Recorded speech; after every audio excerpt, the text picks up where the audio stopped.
নিয়ত, এই নিয়ত আজকে আলোচনা করব, সামনে নিয়ত সম্পর্কে আলোচনা আছে, তখন করব না। আজকে আমি এই নিয়ত সম্পর্কে আপনাদেরকে টোটালি একটা মেসেজ দিব যে নিয়ত কাকে বলে। যে আমি যে ওজুর শুরুতে গিয়ে বসবো, নিয়ত তো বই, নিয়তটা কি মূলত? আল্লাহ রাসূল সাল্লাল্লাহু আলাইহি সাল্লাম বুখারী শরীফের 1 নম্বর হাদিস, প্রথম হাদিস, এই হাদিস দিয়ে বুখারী শরীফের হাদিসগুলো শুরু করা হয়েছে। আল্লাহ রাসূল সাল্লাল্লাহু আলাইহি সাল্লাম বলতেছেন, ইন্নামাল আ'মালু বিন্নিয়াত, সমস্ত কাজ তার নিয়তের উপর নির্ভর করে। ওয়া ইন্নামা লিকুল্লি ইমরিইন মা নাওয়া, ফামান কানাত হিজরাতুহু ইলা দুনিয়া ইউসিবুহা আও ইলা ইমরাতিন ইয়ানকিহুহা ফাহিজরাতুহু ইলা মা হাজারা ইলাইহি। আল্লাহ রাসূল সাল্লাল্লাহু আলাইহি সাল্লাম বলতেছেন, সমস্ত কাজ তার নিয়তের উপর নির্ভর করে, তার নিয়তের উপর নির্ভর করে তার কাজের ফয়সালা করা হয়, কাজের দরবার দেওয়া হয়, ফয়সালা করা হয়।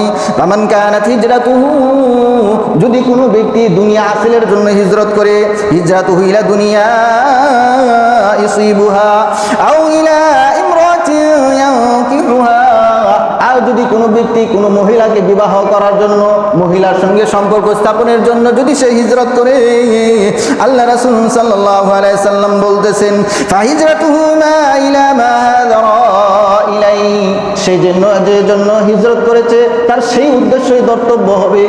সে যে জন্য হিজরত করেছে, যে জন্য সে হিজরত করেছে, সেই উদ্দেশ্যই তার ধর্তব্য হবে।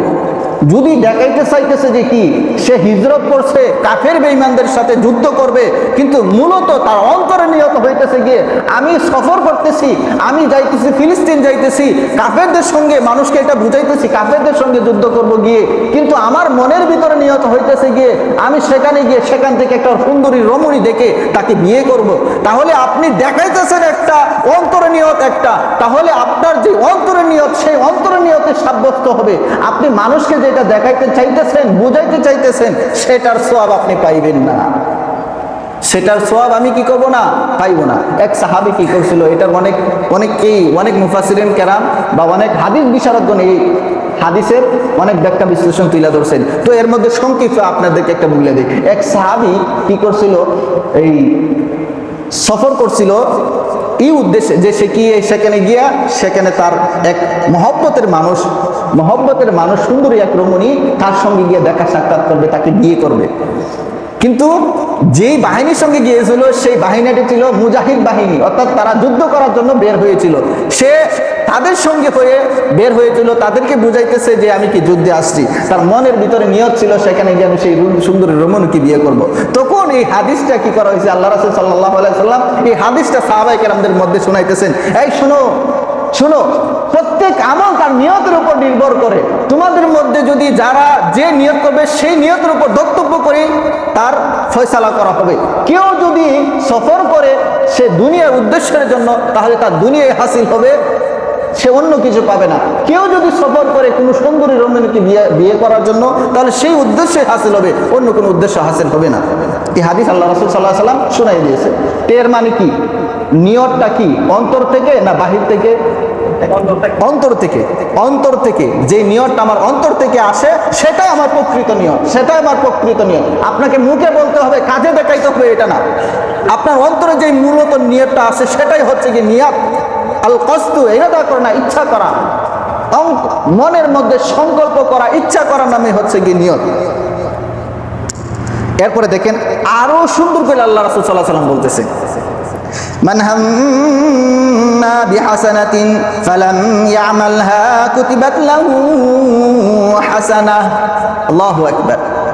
আল্লাহ রাসূল সাল্লাল্লাহু আলাইহি সাল্লাম বলতেছেন, মান হাম্মা, যদি কোনো ব্যক্তি কি করে, নিয়ত করে, বিহাসানাতিন, কোনো ভালো কাজের নিয়ত করে, যদি কোনো ব্যক্তি কোনো ভালো কাজের নিয়ত করে, ফালাম ইয়ামালহা কুতিবাত লাহু হাসানা, যদিও সেই ভালো কাজটা করতে পারে নাই, সে নিয়ত করছে আমি এটা করব, কিন্তু সে করতে পারে নাই, আল্লাহ রাসূল সাল্লাল্লাহু আলাইহি সাল্লাম বলতেছেন তার আমলনামার মধ্যে আল্লাহ রাব্বুল আলামিন সেই ভালো কাজের গুণগুলা, সেই ভালো কাজের সওয়াব তার আমলনামায় দিয়ে দিবেন। সুবহানাল্লাহ।